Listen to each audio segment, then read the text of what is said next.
বিসমিল্লাহির রহমানির রহিম। কবরে যেই কবরে দেখো না, কবরে কি যাইবা না, চিন্তা করে দেখো না, কবরে কি যাইবা, যেই কবরে কেউ থাকবে না, চিন্তা করে দেখো না, কবরে কি যাইবা না, চিন্তা করে দেখো না, কবরে কি যাইবা না, অবশেষের ঠিকানা মাটির হবে বিছানা। এ দুনিয়া ছাড়িয়া কোথায় যাইবা ভাগিয়া, এ দুনিয়া ছাড়িয়া কোথায় যাইবা ভাগিয়া, মরণ তো হইলবে গিরি যত করো বাহানা। চিন্তা করে দেখো না, চিন্তা করে দেখো না, কবরে কি যাইবা না, অবশেষের ঠিকানা মাটির হবে বিছানা। এ দুনিয়া সবই পর, কবর যে তোর আসল ঘর। আসল ঘর কোথায়? কবরে। এই যে আপনি সুন্দর করে বাড়ি বানাচ্ছেন বন্ধু, সেগুলো আপনার সাথে যাবে না, আপনি থাকতে পাবেন না।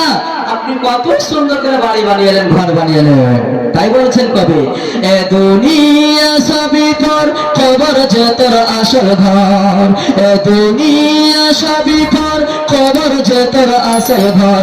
মরণের লাগিয়া কি তোর মেঠো মায়া লাগে না, চিন্তা করে দেখো না, চিন্তা করে দেখো না, কবরে কি যাইবা না, অবশেষের ঠিকানা মাটির হবে বিছানা।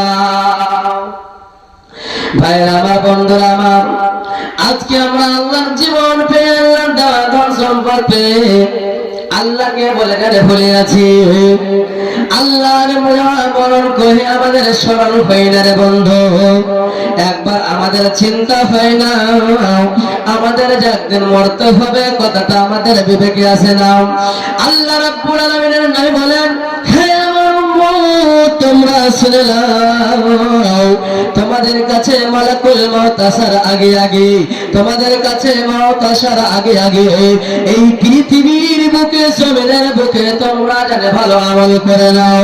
যদি তোমাদের কাছে মালাকুল মউত চলে আসে, আর তারপর আর জানে তুমি ভালো আমল করতে পারবে না, বন্ধুরে আমার, আল্লাহ রাব্বুল আলামিনের নবী বলেন, হে আমার বাপুরা ভাইরা বন্ধুরা, যেমন আজকে আপনারা জালসা শোনার জন্য এসেছেন, তবে জালসা শোনার জন্য এসেছেন অনেক আশা নিয়ে, অনেক মুহাব্বতের সাথে এসেছেন যে আমরা আজকে যাব চাঁদপুর গ্রামে, আর যে কোরআনের হাদিসের আলোচনা শুনবো।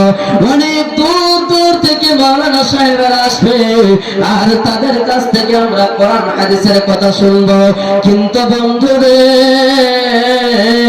যেহেতু আমরা যদি সেই শোনার পর আমল না করতে পারি, তবে আমাদের শোনা বেকার হয়ে যাবে।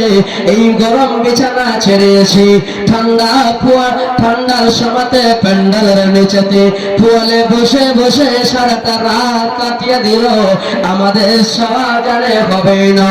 আল্লাহ বলছে, আল্লাহর নবী বলছেন, হে আমার উম্মত, তোমরা পৃথিবীতে বেঁচে থাকতে থাকতে আখিরাতের তৈরি করে নাও, দুনিয়াতে বেঁচে থাকতে থাকতে কবরের জন্য তৈরি করে নাও। বন্ধুরে আমার, হযরত বারা বিন আযিব রাদিয়াল্লাহু তাআলা আনহু তিনি বলছেন যে একজন সাহাবা, একজন আনসারী সাহাবার মরণ হয়ে গেল, সেই লোকটা মারা গেল, তার সময় শেষ হয়ে গেল, মৃত্যুবরণ করলো। তবে সেই লোকটার সঙ্গে সঙ্গে আমাদেরকে এমন একখানা জায়গা যেতে হবে, যে জায়গাটার নাম হলো কবরস্থান। তবে সেই জায়গা যেতে যেতে যাওয়ার আগে বন্ধু, সেই লোকটাকে গোসল পানি করার পর যখন তাকে জানাজার দিকে নিয়ে যাওয়া হলো, সেই লোকটার জানাজাতে, সেই আনসারী লোকটার জানাজাতে যখন গেলাম, সেই লোকটার সঙ্গে আমরা যখন গেলাম রে বন্ধু, তবে সেই লোকটার জানাজাতে আমাদের নবী জনাব মুহাম্মদুর রাসূলুল্লাহ সাল্লাল্লাহু আলাইহি ওয়াসাল্লাম, বন্ধুরে আমার, তবে জানাজাতে যেতে যেতে যেতে তার জানাজা পড়া হয়ে গেল। জানাজার সালাত আদায় করার পর যখন কবরস্থানে গেলাম, তবে দেখতে পাওয়া যায় যেই লোকটাকে দাফন করার জন্য আসা হয়েছে, তবে সেই লোকটার জানে গর্তখানা, সেই লোকটার ঘরখানা বানা হয়নি, কমপ্লিট হয়নি। তবে সেই ঘরখানা বানাইতে কিছুটা জানে সময় লাগবে। তবে সেই কবরটা না বানা হওয়ার কারণে সেই অপেক্ষাতে জানে রেখে গেলাম, মাইয়াতটাকে রেখে দিলাম।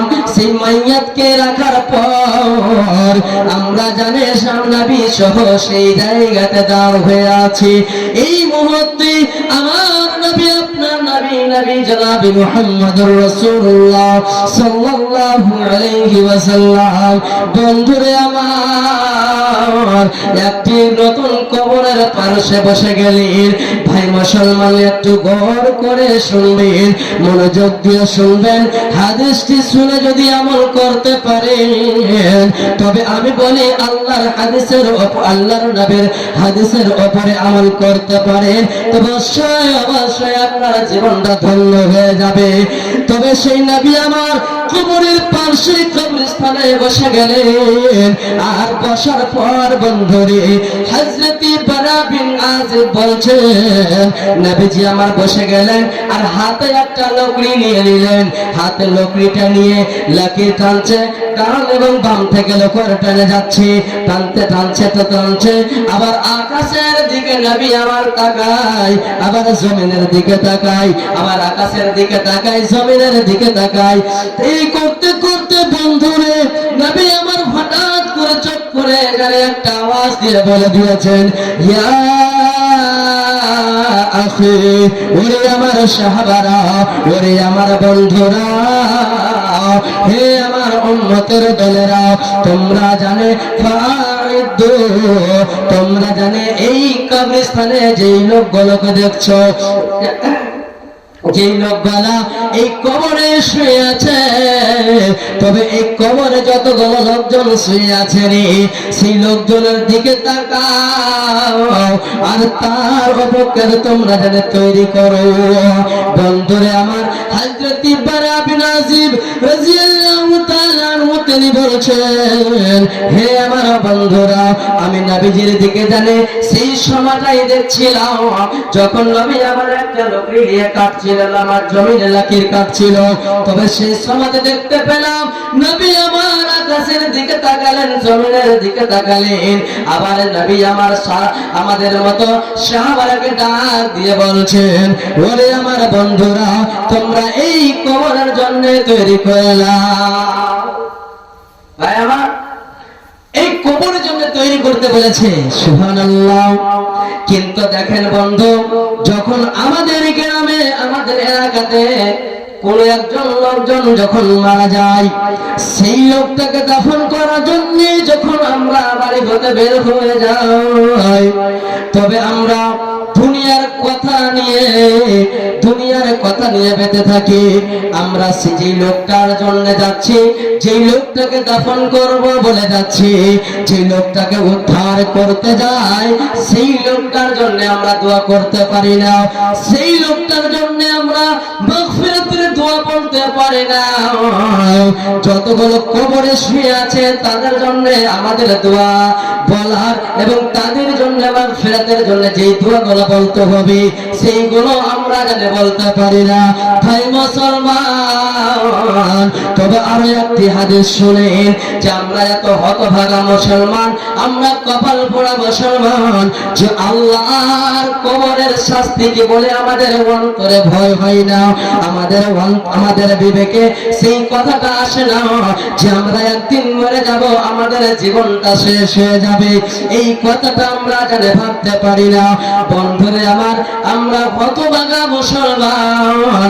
তবে আরো একটি জানে হাদিস শুনে রাখবেন বন্ধুরে আমার, আল্লাহ রাব্বুল আলামিনের নবীর সাহাবা হযরত উসমান গনি রাদিয়াল্লাহু তাআলা আনহু, বন্ধুরে আমার, এমন একজন সাহাবা ছিলেন, এমন একজন নবীর প্রিয় সাহাবী রাসূল ছিলেন, যে সেই সাহাবীর খুশখবরি জান্নাতের বাশারাত জানে আল্লাহ তাবারক ওয়া তাআলা নবীর দ্বারা দিয়ে দুনিয়াতে দিয়ে দিয়েছিলেন। তবে সেই উসমান গনি যখন কবরকে দেখতেন, যখন কবরকে দেখতেন রে বন্ধু, সেই মানুষ সেই উসমান গনি এত ডুকরে ডুকরে ডুকরে কাঁদতেন। সেই কান্দার বন্ধুরে এত চিৎকার করে এত বুক ফাটিয়ে কাঁদতেন যে চোখের জল ঝরে ঝরে ঝরে ঝরে ঝরে দাড়ি ভিজে ভিজে জমিনে পড়তো। ভাই মুসলমান, সেই সাহাবী আল্লাহর নবীর সাহাবী হযরত উসমান রাদিয়াল্লাহু তাআলা আনহু, তিনি যখন কবরকে দেখতেন কিংবা কবরস্থান যেতেন, আমরা যেমন কবরের পাশে দিয়ে খেতে করতে যাই, জমি চাষ করতে যাই, কিংবা এই মতো আমরা কবরস্থানে যাই, সেই বান্দার জন্য আমরা দোয়া তো করতে পারি না, কিন্তু অন্তরে ডর হয়ে যায় যে কবরে একদিন আসতে হবে, আর এই কবরে আমাদেরকে কিছু সওয়াল করা হবে, ফেরেশতা এসে জিজ্ঞাসা হবে সেই জবাব কি দিব, এইগুলো আমাদের অন্তরে হয় না।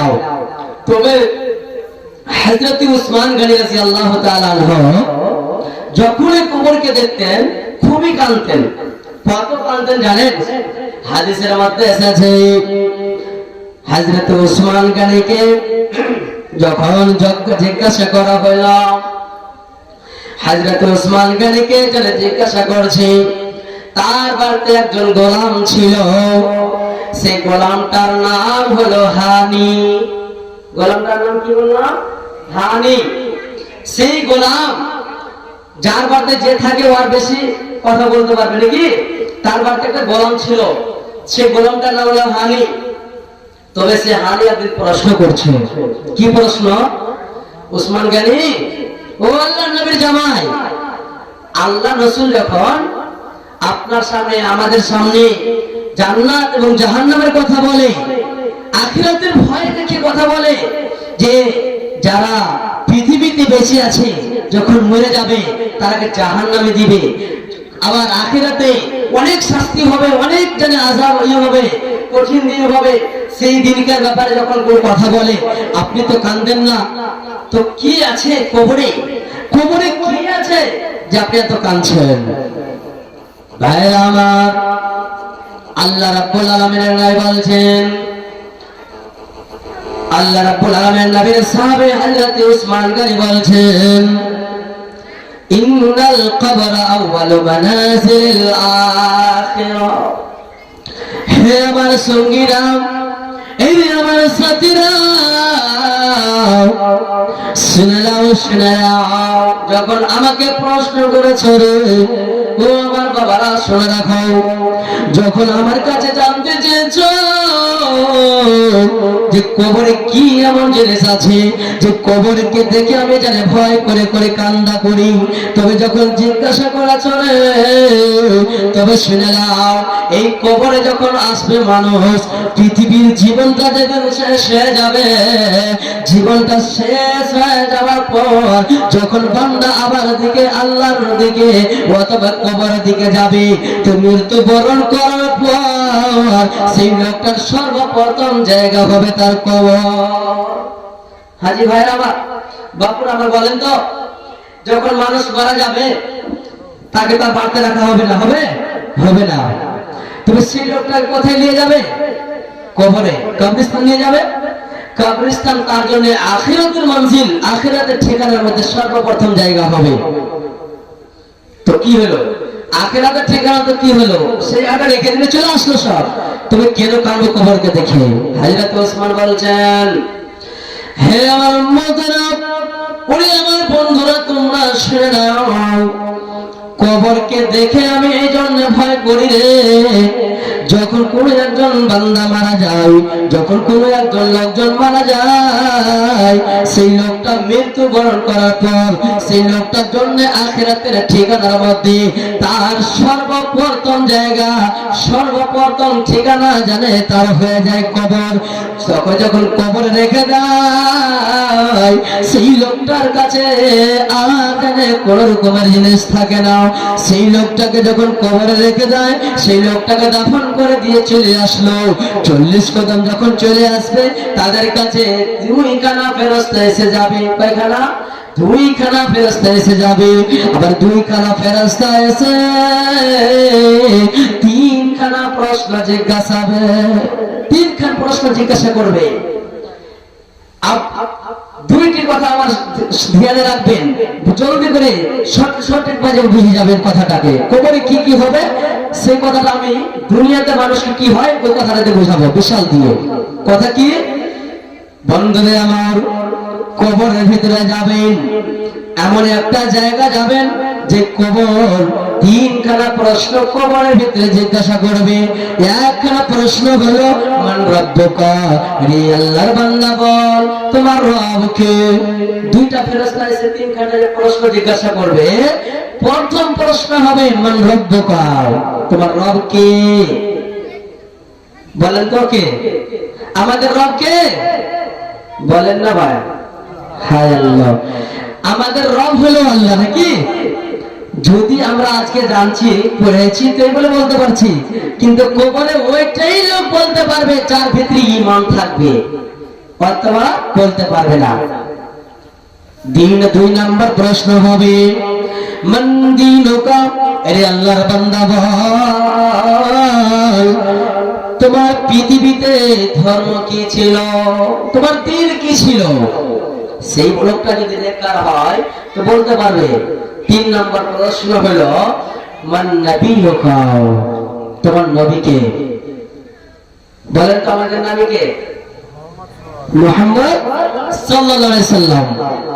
ভাইরা আমার বন্ধুরা, এটা মনে করিয়েন না যে আপনাকে জিজ্ঞাসা করছে, পারেন তো উত্তর দিবেন, না পারেন তো কোনো কথা নাই, কিন্তু কথা বলবেন।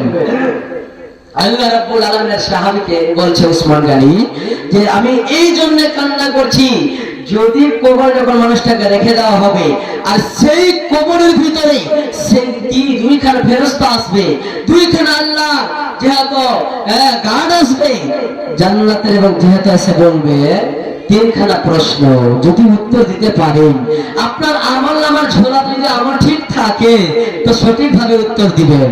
আর যেমনি উত্তর দেওয়া হয়ে যাবে আল্লাহর গায়বী খবর আসবে। হাও কত সুন্দর খবর শুনেন ভাইরা আমার। আল্লাহ রাব্বুল আলামিন নাই বলছেন যখন সেই লোকটাকে প্রশ্ন করা হলো, আবার সেই লোকটা মৃত্যু ব্যক্তিটা কবরে শুয়ে আছিল, সেই লোকটা 3খানা প্রশ্ন উত্তর দিয়ে দিল। সবে সেই লোকটা যেমনি প্রশ্ন উত্তর দিয়ে দিল, বন্ধুরা আমার, সেই লোকটার কাছে আল্লাহর তরফ থেকে গায়বী খবর আসবে। আহা কত সুন্দর কথা শুনেন। আল্লাহ বলবে হে আমার ফেরেশতার দল, ওরে আমার ফেরেশতারা, আমার বান্দাকে আর কষ্ট দিও না, আমার বান্দার জন্য তোমরা জান্নাতের খিড়কি খুলে দাও, আমার বান্দার জন্য জান্নাতের বিছানা বিছিয়ে দাও, জান্নাতের আরাম তাকে দিয়ে দাও। তাকে কবর থেকে আরাম হয়ে গেল কিসের জন্য? যে 3খানা প্রশ্নের উত্তর দিয়ে দিয়েছে। সুবহানাল্লাহ। কেন? আল্লাহ বলবে বান্দারে আমার ফেরেশতা আমার বান্দাকে আর কষ্ট দিও না, দুনিয়াতে অনেক কষ্ট করে এসেছে, অনেক দুঃখ করে এসেছে। বন্ধুরে আমার, আল্লাহ রাব্বুল আলামিনের নবী বলেন যখন গায়বী খবর আসলো সেই লোকটার জন্য খুশ খবরই চলে আসলো, বলবে আমার আব্দুর রহমান আব্দুল্লাহ কিংবা সেই বান্দা এবং বান্দিকে আর কষ্ট দিও না, প্রশ্ন করিও না। সেই বান্দা আমার জান্নাত নেওয়ার আশাতে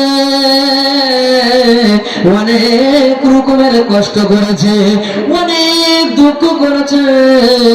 এই ঠান্ডার সময় যেমন আমরা ঠান্ডার সময়তে কত লোকজন ভাইরা আমার জানে বিছানাতে ঘুমিয়ে থাকে, ঠান্ডা পানিতে ওযু করে না, আবার নামাজ আদায় করে না। ফজরের সালাত বিছানাতে, জোহরের সালাত ঘাটে, জোহরের সালাত মাঠে, আসরের সালাত জানে এদিকে ওদিকে বাজারে, মাগরিবের সালাত জানে রাস্তায় চলতে চলতে হয়ে যায়। বাড়িতে আসার পর জানে সেই সালাত আমরা আদায় করতে পারি না, তাড়াতাড়ি বিছানাতে চলে যায়। ভাই হয় না? কিন্তু সেই বান্দাটার জন্য বলবে, আরে আমার ফেরেশতা আর কষ্ট দিস না, আমার